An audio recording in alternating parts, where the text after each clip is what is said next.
నా పేరు హేమలత, మేము ఉండేది విజయవాడ. జోనథాన్ సోషల్ వెల్ఫేర్ సర్వీస్కి నేను ప్రెసిడెంట్గా ఉన్నాను.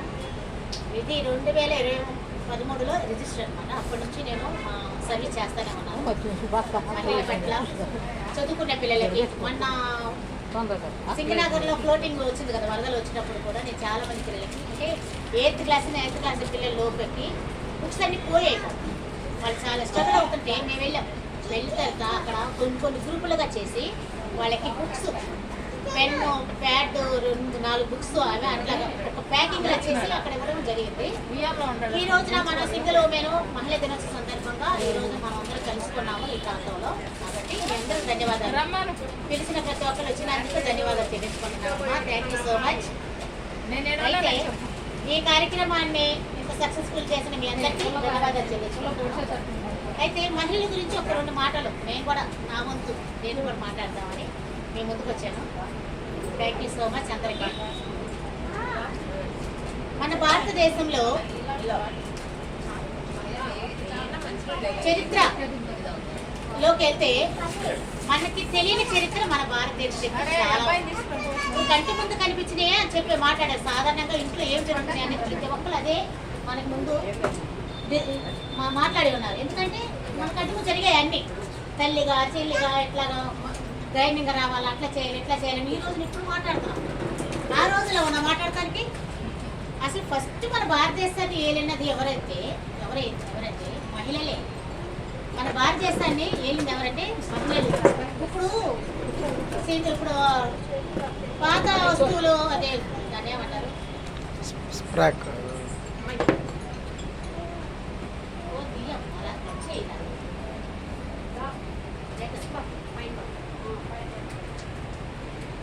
ఇప్పుడు సైంటిస్టులు అందరూ ఇప్పుడు పాత అన్ని బయటకు వస్తున్నాయని చెప్తున్నారు కదా. దాన్ని పురావస్తు శాఖ చూస్తే సింధు నాగరికతలో ఆ రోజుల్లోనే స్విమ్మింగ్ పూల్ ఉందట,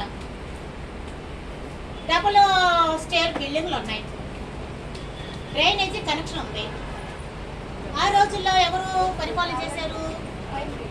మాతృ పరిపాలనలో చేశారు. మహిళలు చేశారు అవన్నీ.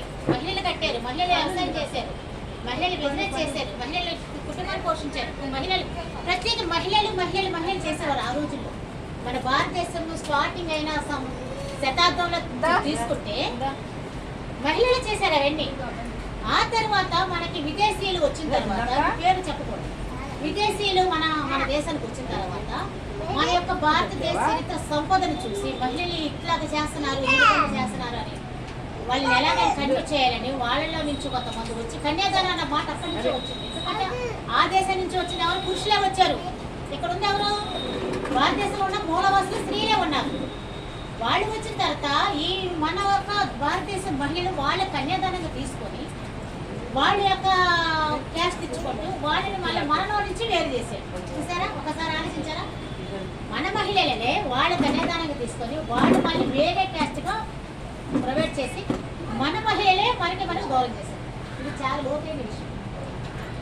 కాబట్టి ఫస్ట్ నుంచి కూడా మాతృవాక పరిపాలన జరిగింది.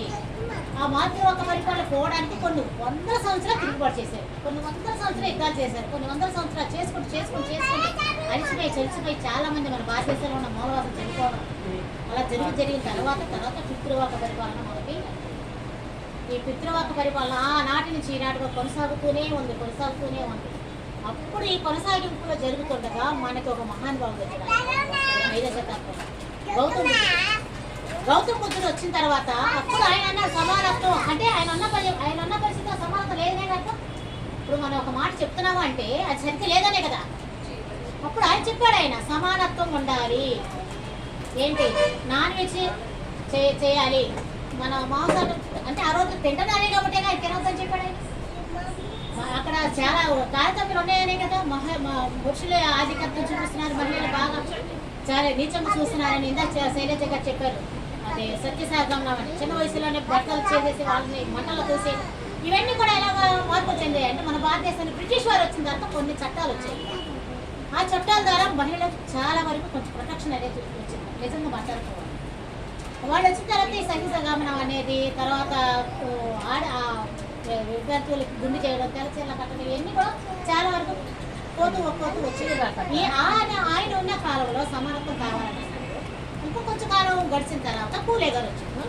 పూలే గారి మహిళలకి విద్య కావాలి, చదువు కావాలి, చదువు ఉంటేనే ఏదైనా మనం నిలబడతాము, చదువు ఉంటేనే ఏదైనా మనం సాధించగలుగుతాము, చదువు లేకపోతే మనకి తెలియదు ఏమి అజ్ఞాతంలో ఉన్నట్టు లెక్క. కాబట్టి ప్రతి మహిళ చదువుకోవాలని తన కుటుంబాన్ని ఆయన త్యాగం చేశారు. వాళ్ళ పిల్లల పుట్టకపోయినా సరే పిల్లల గురించి ఆలోచించకుండా సమాజం గురించి ఆలోచించి ఆయన ఎన్నో సేవా సమస్యలు చేసి చాలా మందికి చదువు నేర్పించి ఆ సమస్యల వాళ్ళు ఉంచుకొని చాలా విధాలుగా ఆయన డెవలప్ చేసుకుంటూ వచ్చారు. ఇంకా కొంతకాలం గడిచింది ఆయన. కొంతకాలం గడిచిన దాకా మళ్ళీ ఇంకెవరు వచ్చారు? మన ప్రపంచ మేధావి అయిన స్త్రీల పక్షపాతి అయిన మన డాక్టర్ బిఆర్ అంబేద్కర్ గారు వచ్చారు. అంటే బిఆర్ అంబేద్కర్ త్యాగి చేశారు. ఏమని? బుద్ధుని యొక్క ఆలోచనని, పూలే గారి యొక్క సిద్ధాంతాన్ని రెండు మిళిత చేసి ఆయన చేశాడు, చట్టసభలో తెచ్చాడు.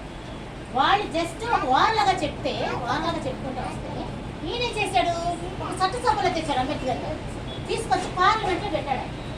చట్టసభలో తీసుకొచ్చి మహిళలకి సమానత్వం ఇవ్వాలి. కాబట్టి వాళ్ళిద్దరినీ కలిపితే వచ్చిన వారే మన అంబేద్కర్ గారు అని నేను చెప్తాను. ఎందుకంటే అంబేద్కర్ గారు మన కోసం ఒక గోల్ పెట్టుకున్నాడు. ఆయన ఈ భారతదేశం నేను ఏదో చెయ్యాలి, ఏం చేస్తే ఏ పని చేస్తే నేను ఆ గోల్ రీచ్ అవుతానని ఆయన అన్ని విధాలుగా ఆలోచించి దేనికి వెళ్ళాలన్నా ముందు చదువు కావాలని ఆయన అన్ని విధాలుగా ఆలోచించారు. చదువు కోసం తను ఎంతో కష్టపడ్డాడు. తన కష్టంలో తన భార్య చాలా హెల్ప్ చేసింది. తన భార్య గోడలకి పిడకలు కొట్టి అమ్మి ఆయనకి లండన్ వెళ్ళినప్పుడు ఆయనకి డబ్బు పంపించింది. ఆయనకు నలుగురు